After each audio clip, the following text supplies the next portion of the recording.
Yung ganitong luto nga sa manok, ang siguro hindi nyo masyadong natitikman pero napakasarap nito at budget tipid na rin. Kaya naman, isi-share ko sa inyo kung paano ito lutuin. Una, kailangan muna nating i-ready yung mga gagamitin nating sangkap. Kailangan natin dito ng labanos, sibuyas, bawang at saka kamatis. So gagayatin lang natin lahat yan. At sa mga pampalasa naman, kailangan lang natin dyan ng patis, paminta, chicken cubes, isang peraso lang. Tapos yung sinigang powder. Lalagay rin tayo dito ng pechay at saka siling green. Igisa lang muna natin yung bawang, sibuyas at kamatis.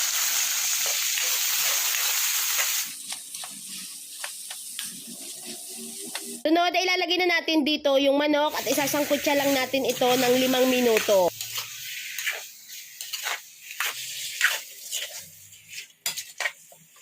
Yaan lang muna natin siya dyan ng 5 minuto na masangkutsa hanggang sa maluto siya at lumabas yung sarili niyang sabaw.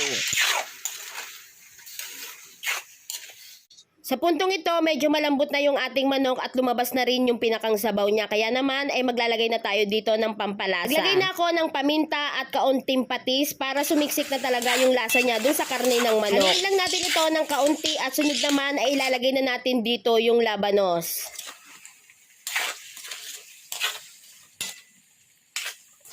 Sunod ay maglalagay na ako dito ng tubig na pansabaw para mas mapalambot pa natin yung manok at saka yung gulay. Naglagay na nga rin ako dyan ng isang piraso ng chicken cubes. Tapos ay lutuin lang natin ito ng 10 to 15 minutes. Makalipas nga 15 minutes, ayan, malambot na yung manok at saka yung labanos. Sunod ay maglalagay na ako dito ng siling green.